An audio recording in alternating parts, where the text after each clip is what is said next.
Imagina que vives en un mundo sin ninguna Biblia, sin conocer a Jehová ni a Jesucristo, sin los testigos de Jehová, sin entender por qué estamos aquí ni a dónde vamos. ¿Cómo te sentirías? Estarías como dijo el apóstol Pablo a los Efesios, cuando escribió, no tenían esperanza y estaban sin Dios en el mundo. Un betelita me contó que al leer esto, se le puso la piel de gallina. Me dijo que se quedó totalmente helado. Bien, podemos dar las gracias porque nosotros vivimos en un mundo en el que podemos conocer a Jehová. Vivimos en ese mundo, pero hay millones que no. Los invito a abrir sus Biblias por Isaías capítulo 60. Y lo que vamos a ver es que la Biblia predice un tiempo en el que el mundo estaría en oscuridad. Isaías 60, y vamos a empezar con el versículo 1. Levántate, oh mujer, despide luz, porque tu luz ha venido. La gloria de Jehová brilla sobre ti. Mira, la oscuridad cubrirá la tierra, y densas tinieblas a las naciones. Pero sobre ti brillará Jehová, y sobre ti se verá su gloria. Naciones acudirán a tu luz, y reyes a tu brillante esplendor. ¿Por qué el mundo llegó a estar lleno de tanta oscuridad? Sabemos que desde el principio Satanás trató de acabar con la adoración a Jehová, y tal vez pensó que si el mundo iba a estar en oscuridad, lo podría mantener así si destruía al pueblo de Jehová, la palabra de Jehová, o ambas cosas. Pero Jehová ha demostrado que tiene todo bajo control. Aquí dice en estos versículos que Él levantaría a su mujer y que naciones acudirían a esta luz. Y cuando hablamos de naciones, hablamos de países, culturas, costumbres e idiomas diferentes. Y lo lógico es que, para que estas naciones sean atraídas a la luz, deberían poder entender el mensaje. Para eso tendría que estar disponible en sus idiomas. Jehová ha demostrado que para Él es fácil hacer esto. Él puede llevarle el mensaje a la gente en su propio idioma. Y vamos a ver un ejemplo de esto. Está en Hechos, capítulo 2. Y vamos a ver en este relato algunas cosas que ocurrieron en Pentecostés. Hechos, capítulo 2.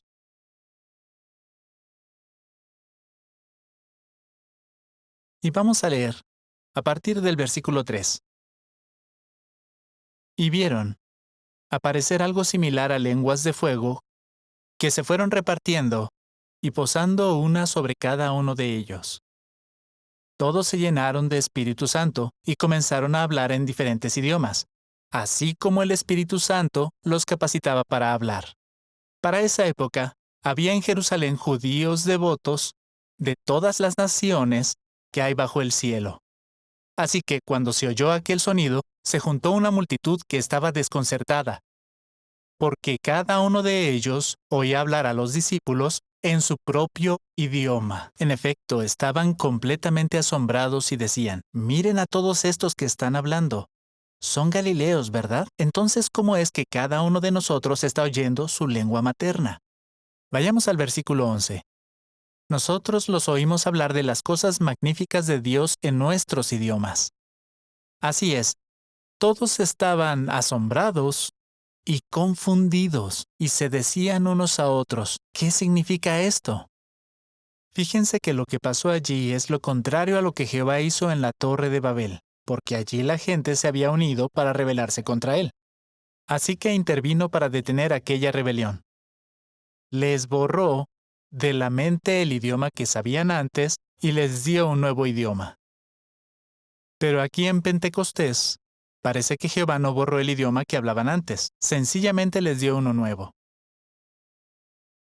¿Qué quería lograr Jehová con esto? ¿Por qué Jehová hizo precisamente este milagro cuando se habían reunido tantos judíos devotos en Jerusalén? Pues estos judíos devotos quizás sabían griego, asistían a la sinagoga, habían oído hablar del Mesías. Pero este texto nos dice que estaban desconcertados, completamente asombrados, confundidos por lo que estaban oyendo. La palabra asombrados del versículo 12 es la misma palabra griega que se usa en Lucas 8, cuando Jesús resucitó a la única hija de Jairo. El versículo 56 dice que sus padres no podían contener la emoción. Es una palabra intensa. Pero ¿por qué esas personas tuvieron esa reacción? Volvamos al versículo 8.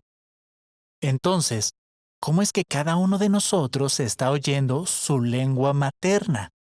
Aquí, su lengua materna puede traducirse también como lenguaje en que nacimos.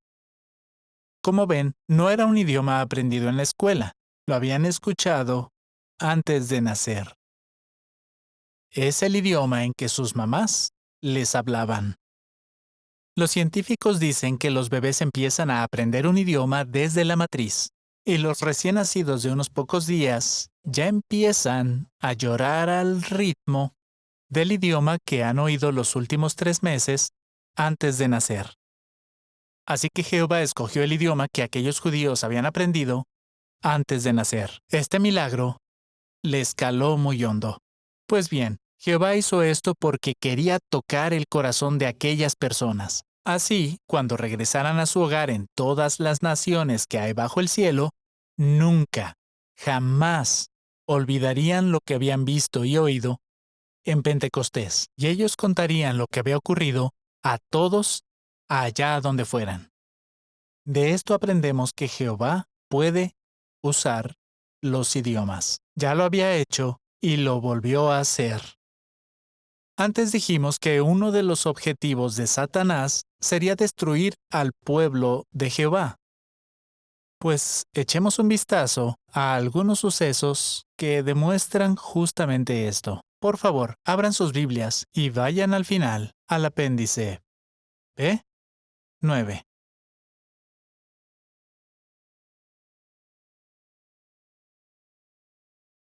Allí verán 2 mapas. Por favor, vamos a fijarnos en el de arriba. Ahí pueden ver que el área sombreada en gris corresponde al gran imperio medo-persa. Y mientras siguen mirando el mapa, les voy a leer los primeros 2 versículos del libro de Esther. Esta historia sucedió en los días del rey Asuero, el Asuero que gobernaba 127 provincias desde la India hasta Etiopía. En el mapa vemos que el imperio medo-persa, que es la zona sombreada en gris, va desde la derecha abajo, que es la India, hasta la izquierda abajo, que es Etiopía. En aquellos días, el rey Asuero tenía su trono en el castillo de Susa. Y si ahora se fijan, pueden ver que Susa está más o menos en el medio del mapa. Esto nos puede ayudar a entender mejor los versículos que vamos a leer a continuación. Vayan ahora, por favor, al libro de Esther, al capítulo 3. Y vamos a leer el versículo 6. Conocemos la historia de Esther. Mardoqueo se negaba a inclinarse ante Amán, y Amán estaba furioso. Leamos el versículo 6. Pero a Amán, como le habían dicho cuál era el pueblo de Mardoqueo, ya no le bastaba con matarlo solo a él. Amán empezó a buscar la manera de exterminar de todo el reino de Asuero a los judíos que había allí, al pueblo entero de Mardoqueo. Y en el versículo 8, Amán le dijo entonces al rey Asuero: «Hay un pueblo esparcido y disperso por todas las provincias de tu reino, y sus leyes son diferentes a las leyes de los demás pueblos. Ellos no obedecen las leyes del rey, de modo que al rey no le conviene dejarlos en paz. Si le parece bien al rey, que se escriba un decreto para exterminar a este pueblo. Yo les daré a los funcionarios 10,000 talentos de plata para que los ingresen en el tesoro real.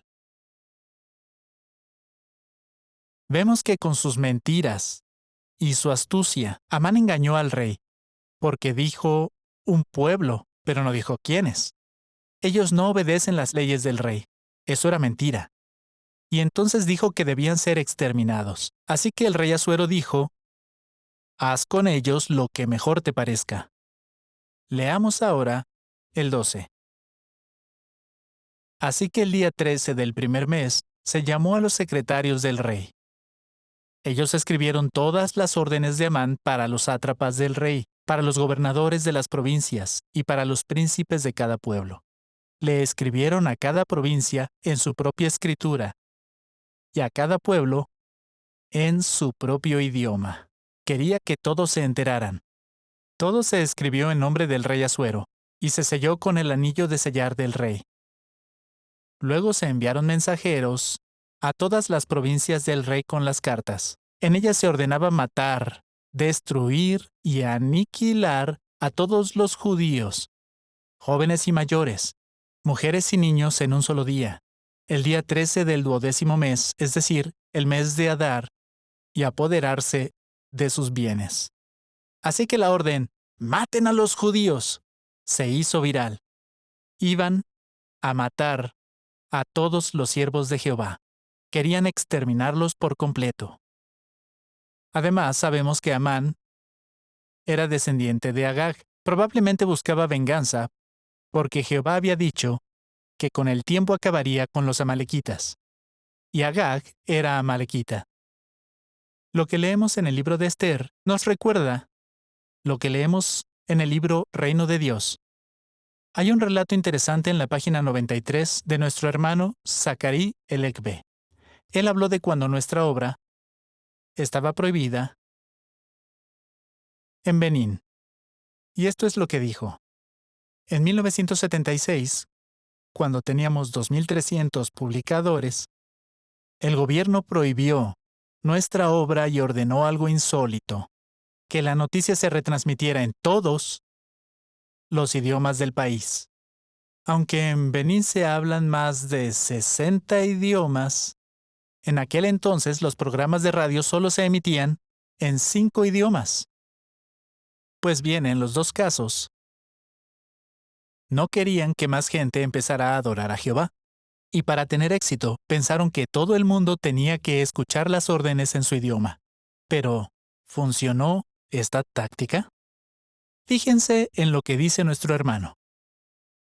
Cuando la prohibición se emitió en todos los idiomas del país, miles de personas que vivían en zonas aisladas oyeron de nosotros por primera vez.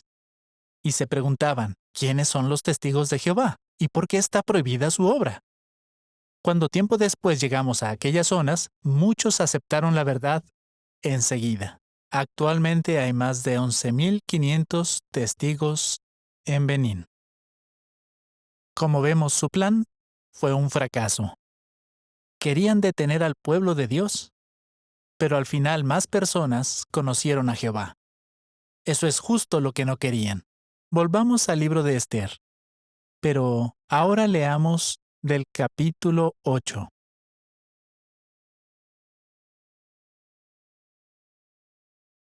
Sabemos que Esther arriesgó su vida al presentarse ante el rey. Destapó el plan de Amán de matar a los judíos.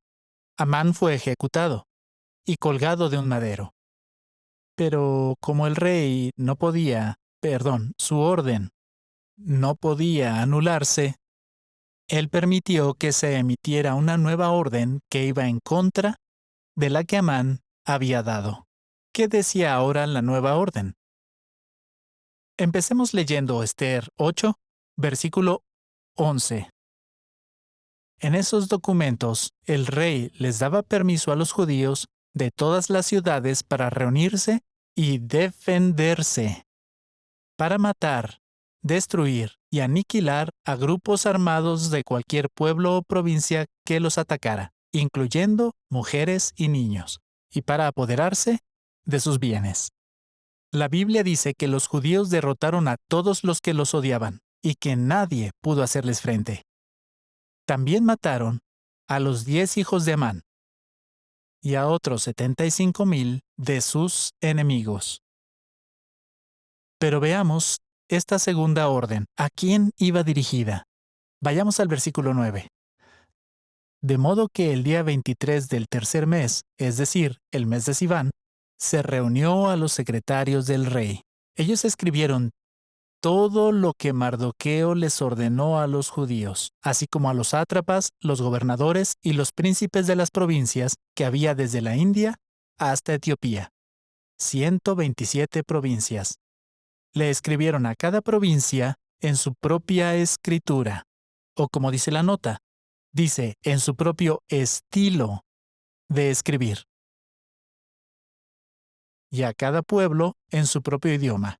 También les escribieron a los judíos en su propia escritura y en su propio idioma. ¿En qué pensamos cuando oímos la palabra escritura? Pues veamos la imagen. Tenemos algunos símbolos y letras que nos resultan familiares porque son las que usamos en inglés, que también coinciden con las que se usan en español, francés y en los idiomas de Europa Occidental. Algunos tienen tildes y puntitos, pero básicamente todos estos usan el alfabeto latino. Además están los otros alfabetos como el cirílico, que se usa en Rusia y en las antiguas repúblicas soviéticas, o el coreano y el chino. Y en otra familia lingüística está el árabe. Parece que la orden que se menciona en el libro de Esther se tradujo a muchísimos idiomas y en muchas formas de escritura, pues se entendía que para que todo el mundo comprendiera la orden y la obedeciera, tenía que estar disponible en su idioma. Aquello fue vital para los judíos. El pueblo judío no dejaría de existir. Piensa un momento en esto. ¿Qué podría haber pasado si este plan satánico hubiera tenido éxito? Sabemos que lo que cuenta el libro de Esther terminó alrededor del año 475 antes de nuestra era. Imagínate que en ese momento se hubiera exterminado a los siervos de Jehová. Como resultado, no existiría el pueblo judío. No se hubieran reconstruido las murallas de Jerusalén 20 años después. No existiría el libro de Malaquías, ni tampoco las escrituras griegas, ni la descendencia de Abraham, ni el Mesías. ¿Qué sería de nosotros? Este segundo mensaje que iba a salvar vidas reemplazaría al primer mensaje que pretendía acabar con los judíos. Todo el mundo debía enterarse. Imagina que tú eres uno de los condenados y que vives en las montañas lejanas de Tayikistán. ¿No es cierto que te gustaría mucho que todo el mundo en tu pueblo entendiera muy bien la nueva orden? Lo que aprendemos de esto es que cuando se trata de salvar vidas y de lograr que la gente obedezca una instrucción, deben recibirla en su idioma y escritura. Y tal como vimos que ocurrió en Pentecostés, Jehová no tiene ningún problema para lograr esto. Pero cuando se trata de este mensaje de salvación, Satanás hará lo imposible por eliminarlo, destruirlo. Veamos algunos ejemplos de esto. Abran sus Biblias en Jeremías, capítulo 36. Sabemos que Jehová le ordenó a Jeremías escribir en un rollo un mensaje de advertencia para el pueblo de que Jerusalén sería destruida a menos que ellos cambiaran. Este mensaje del rollo se le leyó al rey Jehoiakim, y al rey no le gustó nada lo que oyó. Así que cortó el rollo en varios pedazos y lo tiró al fuego. Bien, ¿fue esto el final del mensaje de Jehová? Pues leamos juntos Jeremías 36 y versículo 28. Ahí Jehová le dijo a Jeremías: consigue otro rollo y escribe en él las mismas palabras que había en el primer rollo, el que quemó el rey Jehoiakim de Judá. Y ahora el 32. Entonces Jeremías consiguió otro rollo y se lo dio al secretario Baruc, hijo de Nerías, quien escribió allí lo que Jeremías le iba dictando, todas las palabras del rollo que el rey Jehoiakim de Judá había quemado en el fuego. y se le añadieron muchas otras palabras como esas. Pues vemos que unos 17 años después todo ocurrió como Jehová había predicho. Jerusalén fue destruida, muchos de sus gobernantes fueron ejecutados y el pueblo fue llevado cautivo a Babilonia. Pero el mensaje que estaba en el rollo que Jehoiaquim echó en el fuego, así como todo lo que ocurrió en aquella ocasión, está aquí en el libro de Jeremías y ha llegado hasta hoy. Ahora veamos otro ejemplo y vayamos de nuevo a la parte de atrás de la Biblia. Y vamos a ver el apéndice A3. Bueno, sabemos que siglos después de los días de Jeremías, Jesús vino como la luz del mundo. Pero él dijo que un enemigo sembraría mala hierba entre el trigo. Y ese enemigo es el diablo. Pablo también habló de la apostasía. Vamos a leer algo aquí en el apéndice A3. Verán a mitad de página un subtítulo que habla del papel de los copistas. Contemos hasta el tercer párrafo, el que comienza con ¿y qué hay de los 27 libros? Y ahí vamos a empezar a leer después de Colosenses 4:16. Es cierto que algunas personas, como el emperador romano Diocleciano, trataron de acabar con todos los escritos cristianos, pero miles de fragmentos y manuscritos antiguos han sobrevivido hasta nuestros días. ¿Quién fue este emperador romano Diocleciano? Pues fue alguien que empezó una cruel persecución contra los cristianos en el año 303 de nuestra era, y duró unos 8 años. Pretendía exterminarlos a todos. Una de las primeras órdenes que dio fue que se destruyeran todas las copias de las Escrituras, porque estaba seguro de que en toda comunidad cristiana, en cualquier lugar, tenían un conjunto de libros sagrados muy importantes para ellos. Así que sus hombres buscaron por todos lados estos libros y los quemaron públicamente en las plazas de mercado. La persecución fue terrible y sangrienta, y muchos cristianos fueron mutilados y asesinados. Fueron tiempos muy difíciles, tan difíciles que a este periodo, que acabó en el 311, se le llama, incluso en los libros de historia, la Gran Persecución. Bien, lo que ocurrió después fue lo que hundió al cristianismo en la oscuridad. En el 312, Constantino invadió Roma y con el tiempo fue el emperador. Una de las primeras cosas que hizo fue terminar oficialmente con la persecución. Les devolvió las propiedades a los cristianos y les dio privilegios especiales. Quizás pienses que fue una gran victoria para los cristianos. Recibieron a Constantino con los brazos abiertos. Constantino se rodeó de cristianos y los llamó hermanos. Quería unir a toda la gente del imperio bajo una religión universal, y en una carta dijo que todo el mundo debía hacerse cristiano. Y sabemos que costumbres y celebraciones paganas recibieron nombres cristianos. Y a los ancianos cristianos les dieron la ropa, la fama, el salario y el prestigio de los sacerdotes paganos. No todos los cristianos, pero muchísimos aceptaron a Constantino. Agradecieron los cambios que hizo e incluso dijeron, «Eres un ángel, enviado por Dios para protegernos». Estos cristianos dieron la bienvenida a multitudes de paganos que empezaron a entrar en el cristianismo. Saben, se hacían llamar cristianos, pero no eran auténticos discípulos de Jesucristo. Estos cristianos veían a Constantino como cristiano, pero no lo era. Todavía era, oficialmente, el sumo sacerdote del paganismo romano.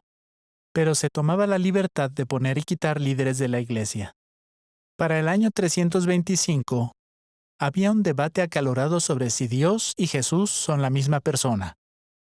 Así que se reunieron en Nicea, y allá fueron los cristianos, algunos de ellos heridos y mutilados por culpa de la persecución. Y de hecho fue Constantino quien propuso esta declaración.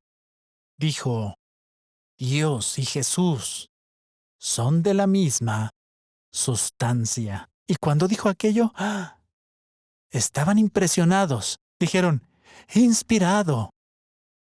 Se lo creyeron. Y allí se pusieron las bases de la doctrina de la Trinidad que surgió después. Así que no fue la dureza de Diocleciano ni la gran persecución lo que pudo con ellos. No logró acabar con los cristianos. Ellos le dieron la espalda a Dios cuando el mundo los aceptó. Una vez, un escritor comparó esto a una competición de judo. Dijo, en judo no tienes que ser más grande ni más fuerte que tu oponente. Solo tienes que empujar. Y él te devuelve el empujón. Y cuando él te empuja, tú tiras o alas de él. Y es su peso y su fuerza lo que lo hace caer.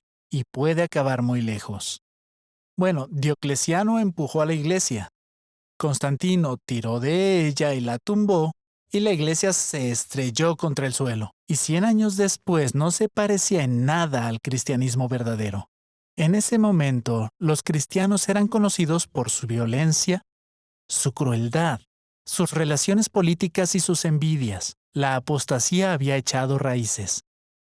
Y esta oscuridad era tan grande que el poder que tenían Roma y la Iglesia dio inicio a la llamada Edad Oscura.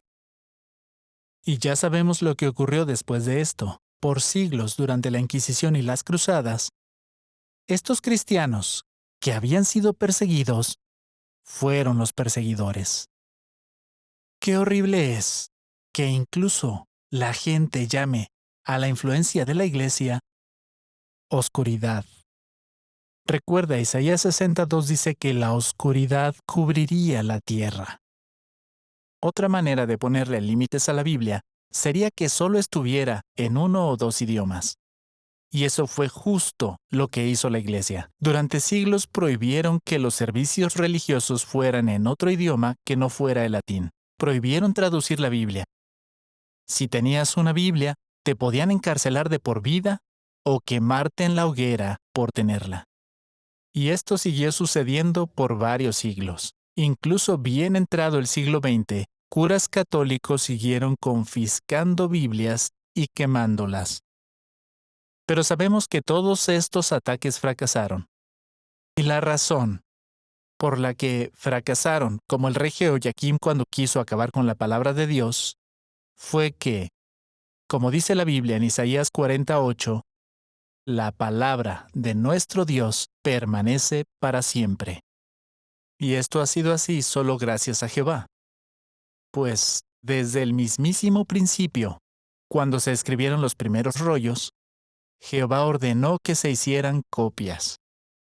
Y las hicieron copistas y escribas profesionales. Y estos primeros rollos se tradujeron a otros idiomas. Por ejemplo, en el primer siglo se usó la Septuaginta griega. Pero también sabemos que Jehová se aseguró de que su mensaje no cambiara. Y lo sabemos porque, cuando miramos manuscritos de unos pocos cientos de años y los comparamos con los manuscritos más antiguos, como los rollos del Mar Muerto, que algunos tienen más de 2000 años, cuando los comparamos, vemos que no hay diferencia de significado entre ellos, y las diferencias en el texto son muy pequeñas. Y esto nos da la garantía de que el mensaje de la Biblia no ha cambiado desde que se escribió. Es interesante que estos rollos, los del Mar Muerto, estaban ahí al alcance de cualquiera, en la tierra de Israel, por cientos y cientos de años, y no fue hasta 1947 que fueron descubiertos. ¿Por qué no se descubrieron cuando estaban tratando de acabar con la Biblia? Está claro, Jehová protegió muy bien su palabra. Y fue Jehová quien se aseguró de que la Biblia fuera el libro más traducido y más distribuido de la historia, porque hay porciones de la Biblia en casi 2,700 idiomas. No hay duda de que esto es una victoria de Jehová. Sabemos que la Biblia es la clave para que la gente conozca a Dios, aprenda a amarlo, servirle, conozca la esperanza de vivir para siempre en su reino, el reino que predicamos. Y Jesús dijo que se predicaría en toda la tierra habitada para testimonio a todas las naciones. Y entonces vendría el fin. Pero la Biblia también dice que según se acercara el fin, la vida sería más y más difícil. La gente se amaría a sí misma. Serían blasfemos, desobedientes, no amarían lo que es bueno y amarían los placeres en vez de a Dios. ¿Qué podría hacer el rey para formar un ejército de predicadores en estos últimos días que quisiera predicar las buenas noticias? Jehová nos cuenta su plan. Vayamos por favor a Malaquías, capítulo 3.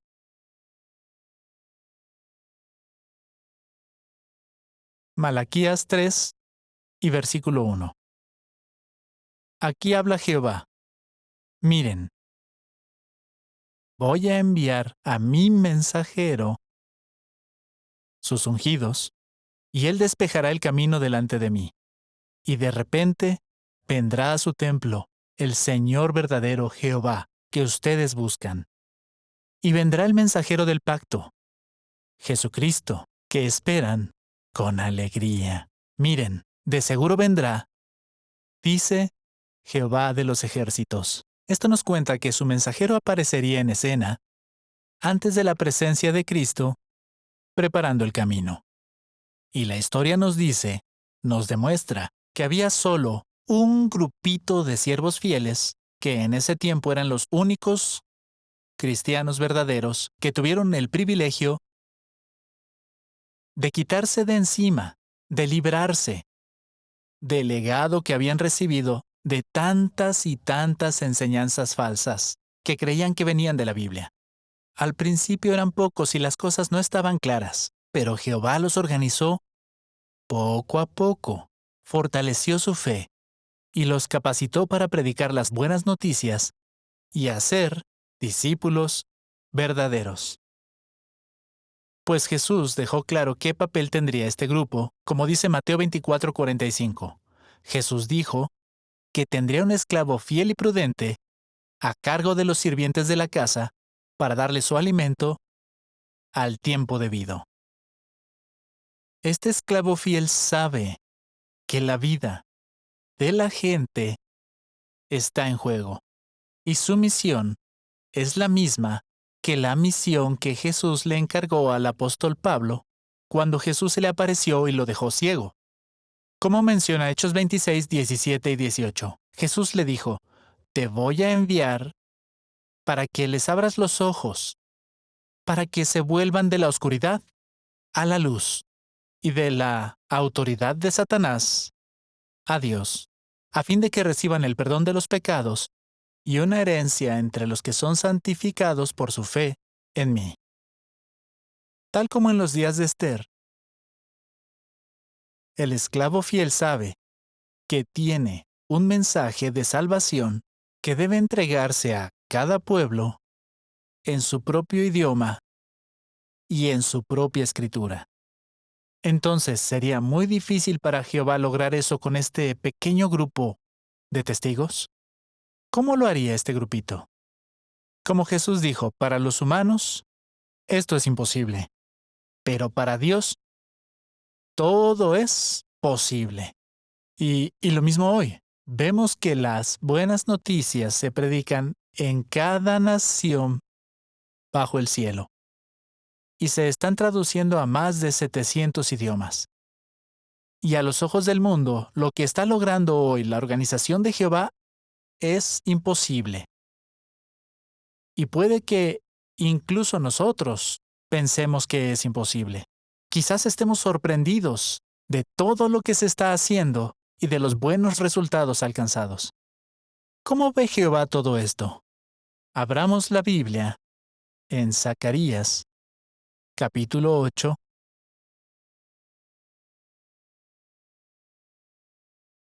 Zacarías 8. Y leamos a partir del versículo 6. Esto es lo que dice Jehová de los ejércitos. Aunque a los que queden de este pueblo en esos días les pueda parecer demasiado difícil, ¿debería parecerme demasiado difícil a mí también? Dice Jehová de los ejércitos. Esto es lo que dice Jehová de los ejércitos. Voy a salvar a mi pueblo sacándolo de las tierras del este y del oeste. O como dice la nota, de la tierra del naciente y de la tierra del poniente.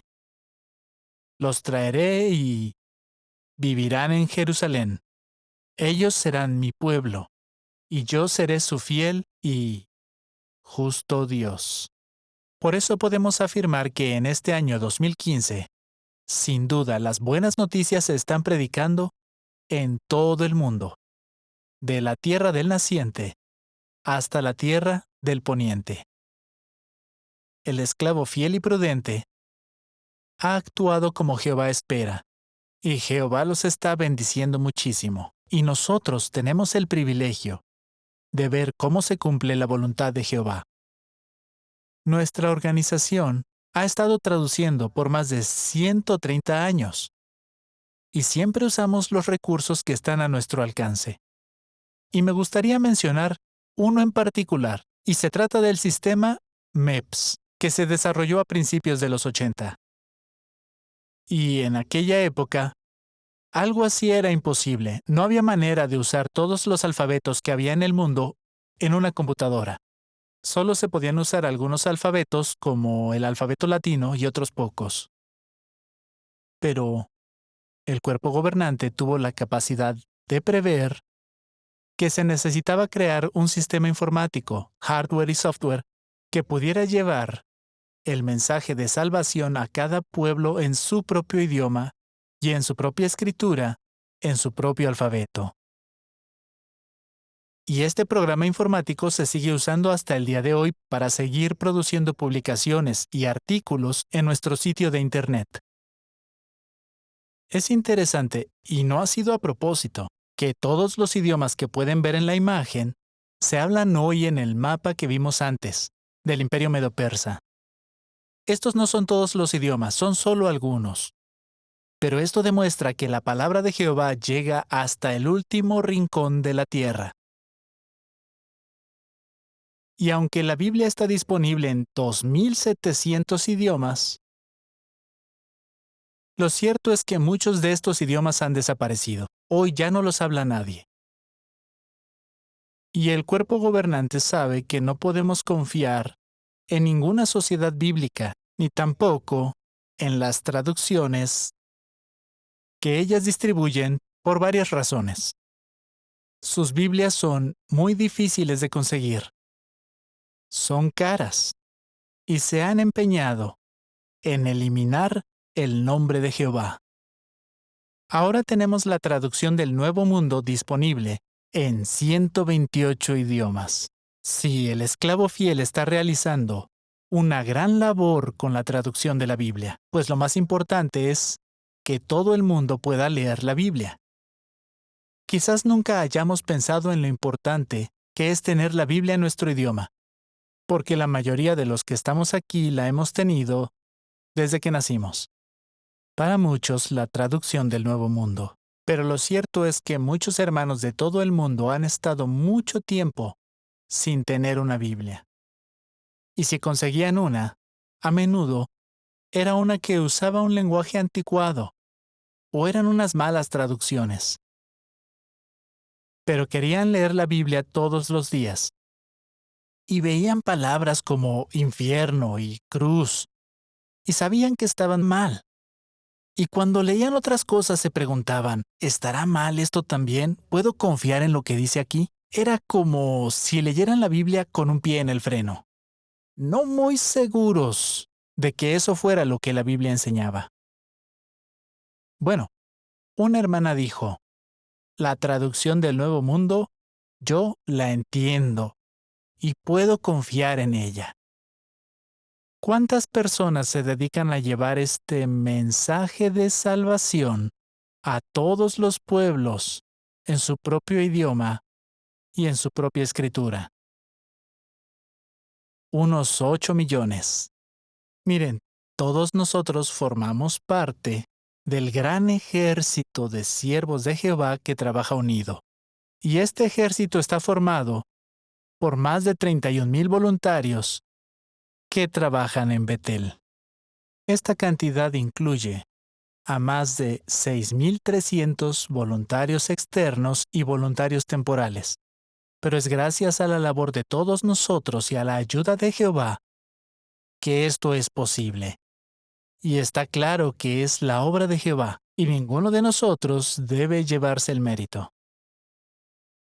Muchos de ustedes, betelitas, ponen un buen ejemplo en lo que tiene que ver con esforzarse por predicar en otros idiomas. Por ejemplo, aquí en el territorio de esta sucursal, unos 2,400 de ustedes apoyan congregaciones en otros idiomas.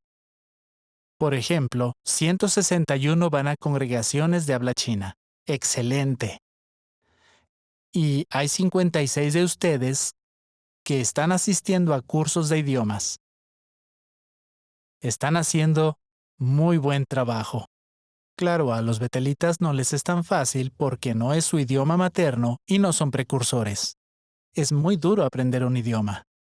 Pero sin duda sus esfuerzos animan a los demás y contribuyen mucho a la estabilidad de la congregación a la que asisten. Exige mucho esfuerzo.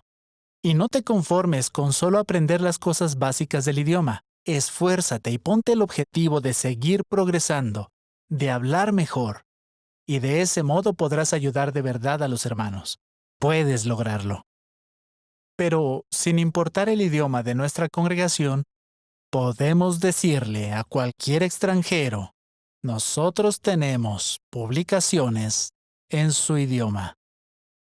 En el libro de Hechos 17:27 dice que la gente debería buscar a Dios, aunque fuera a tientas, y lo encontraría. Imagínense que alguien busca algo a tientas. No lo puede ver, quizás está oscuro, pero sabe que lo que busca está a su alcance y trata de tocarlo para ver si puede agarrarlo. Y la Biblia nos dice que sí, que la gente puede encontrar a Dios, aunque sea a tientas. De hecho, Él no está muy lejos de cada uno de nosotros. Y parece increíble que tengamos tantos regalos que nos permiten conocer este mensaje. Tenemos la revisión de la Biblia recién publicada. Tenemos varias ediciones de La Atalaya en lenguaje sencillo. Tenemos canciones que nos llegan al corazón. Tenemos artículos educativos para bebés, para niños y para jóvenes. Tenemos grabaciones de audio, videos, publicaciones en braille y lenguaje de señas y páginas de Internet. Y la mayoría de esto está disponible en decenas o cientos de idiomas. Como vemos, Jehová no quiere olvidarse de nadie. Quiere que este mensaje de salvación esté al alcance de todos sin importar quiénes seamos. Por ejemplo, este folleto se ha traducido en más de 600 idiomas. Y algunos dicen que podría ser la publicación más traducida, debo decir, la segunda más traducida de toda la historia, después de la Biblia. Bueno, estamos agradecidos al cuerpo gobernante de que todo este alimento espiritual esté a nuestro alcance gratis. No hay que comprarlo. Les damos las gracias por ser valientes, sobre todo a la hora de traducir la Biblia y recuperar el nombre de Jehová. Y les damos las gracias por no concentrarse en las cantidades, como hacen algunas religiones que solo van bautizando para poder sumar y decir cuántos somos. Pero a los ungidos lo que les interesa es la calidad de nuestra fe. Y ellos, sin descanso, siguen animándonos y motivándonos a estrechar nuestra amistad con Jehová y fortalecer nuestra fe. Hoy en el mundo se está haciendo la mayor obra de predicación que jamás haya conocido la historia. Su palabra ha atravesado la oscuridad y ha superado todos los obstáculos que Satanás le ha puesto. Es como si, bueno, es tal como dice Isaías 11:9, la tierra de seguro estará llena del conocimiento de Jehová, tal como las aguas cubren el mar.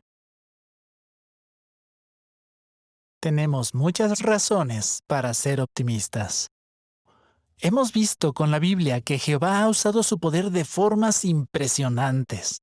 Por ejemplo, en Babel, o en Pentecostés, o en los días de Esther y Mardoqueo, al detener un genocidio inminente. Y Jehová ha traído la luz de la verdad a un mundo oscuro, ha protegido su palabra y a su pueblo. Por eso nosotros estamos convencidos de que cuando llegue el fin del sistema, lo que ocurrirá será aún más impresionante que cualquier otra cosa que Jehová haya hecho. Qué agradecidos estamos a Jehová por darnos el gran honor de ver todo lo que Él está haciendo en estos últimos días. Y damos gracias por no estar viviendo en un mundo que no conoce a Jehová.